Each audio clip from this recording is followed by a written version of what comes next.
अस्सलाम वालेकुम दोस्तों, मैं हूं नातिक रज़ा सलामी। अगर आप हमें यूट्यूब पर देख रहे हैं तो चैनल को सब्सक्राइब करें, और अगर फेसबुक पर देख रहे हैं तो पेज को फॉलो करें, लाइक करें और शेयर भी कर दें ताकि जानकारी दूसरों तक भी पहुंच सके। 20 दिसंबर 2024 की सुबह 5:40 पर राजस्थान के जयपुर में हुए एलपीजी ब्लास्ट की धमक ने 15 लोगों की जान ले ली और बहुत से लोगों को ऐसा जख्मी कर दिया कि उनके दिलो दिमाग से उस जख्म के निशान कभी नहीं निकलेंगे। वैसे तो इस हादसे की आग अभी तक लोगों के दिमागों में झुलसी रही है। अभी ढंग से इस हादसे को 1 महीना भी नहीं गुजरा है। इतने में 22 जनवरी 2025 को फिर एक हादसा होता है जिसकी गूंज पूरे भारत और भारत से मोहब्बत रखने वाले हर देश में सुनाई देती है।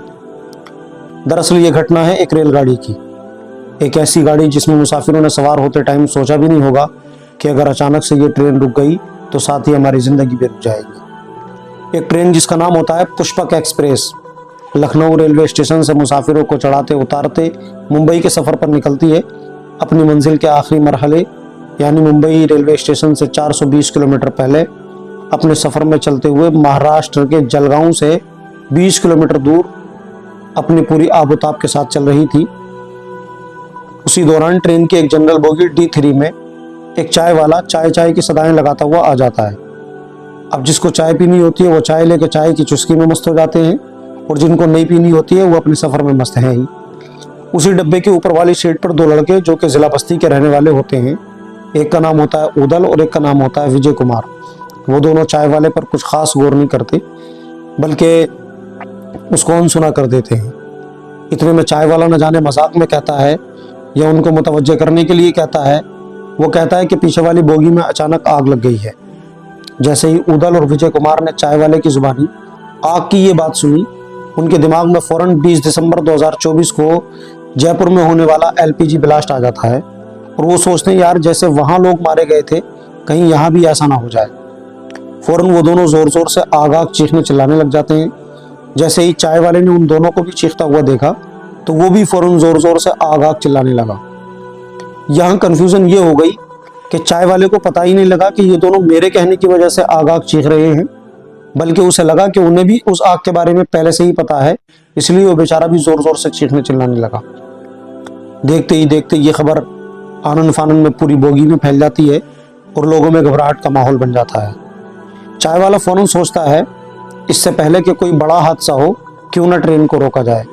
वो फौरन जाकर ट्रेन के ACP यानी अलार्म चेन पुलिंग, ये ट्रेन का एक इमरजेंसी ब्रेक सिस्टम रखा गया है, उसको खींचता है और जैसे ही पुष्पक एक्सप्रेस की चेन खींचती है ट्रेन एकदम जाम सी हो जाती है और चंद ही लम्हों में फौरन रुक जाती है। उधर जहां जहां तक आग की खबर पहुंच चुकी थी, लोग फौरन ट्रेन से उतर के भागना और अपनी जान बचाना चाहते थे, मगर उनको क्या मालूम था कि जान बचाने का ये प्लान ही उनकी जान ले लेगा।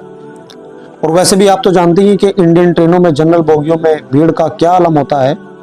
लोगों में अफरा तफरी मच जाती है और ट्रेन की एक साइड पुल की छोटी सी दीवार होती है जिस पे कुछ लोग बहिफाजत उतर जाते हैं, और एक साइड ट्रेन की पटरी होती है जिस पे कुछ लोग अपनी जान बचाने की कोशिश में इधर उधर भागने लग जाते हैं। उसी बीच लखनऊ का रहने वाला एक शख्स जिसका नाम होता है राजीव कुमार, वो D3 से पिछली वाली बोगी में होता है।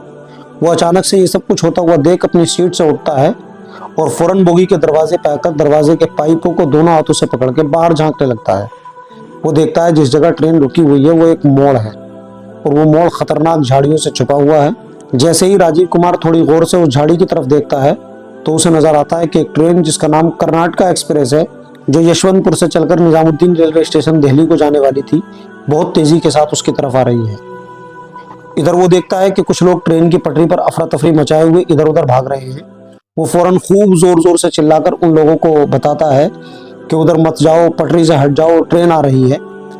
नीचे भागने वाले लोगों को झाड़ियों की वजह से ट्रेन दिखाई नहीं दे रही थी, तो उन लोगों को राजीव कुमार की बात भी समझ में नहीं आ रही थी कि ट्रेन किधर आ रही है और किधर जा रही है। इस भागदौड़ में जो लोग रेलवे पटरी पर फंसते हैं उनकी तादाद होती है 23। जब तक उन 23 लोगों को राजीव की बात समझ में आती तब तक बहुत देर हो चुकी थी और मौत उनके बिल्कुल करीब आ चुकी थी। ट्रेन अपनी पूरी रफ्तार से उनको टक्कर मारती हुई आगे बढ़ जाती है। अब तेज रफ्तार ट्रेन की भयानक टक्कर से तो आप लोग समझ ही गए होंगे कि उनकी हालत कैसी हो गई होगी। हालात ऐसे बन गए, तेज रफ्तार ट्रेन की टक्कर से किसी का सर धड़ से अलग हो गया, किसी का हाथ कट गया, किसी का पैर कट गया, उन्हीं में से कुछ औरतें और कुछ मर्द, जिनकी तादाद गालिबन 13 है, ऐसे होते हैं जो अपनी ज़िंदगी की जंग हार जाते हैं और वो सफ़र उनका आखिरी सफ़र हो जाता है। हालांकि कर्नाटका एक्सप्रेस भी बहुत से लोगों की ज़िंदगी को अपने पहियों तले रोनती हुई थोड़ी दूर जाकर रुक जाती है, मगर अब उसके रुकने का फ़ायदा किसी को कुछ नज़र नहीं आ रहा था। हालांकि उसी बीच कर्नाटका एक्सप्रेस के लोको पायलट का कहना है कि हमने ट्रेन रोकने की पूरी कोशिश की, मगर लोग झाड़ियों की वजह से इतने करीब नजर आए कि वहां से ट्रेन रोकना मुमकिन ही नहीं था।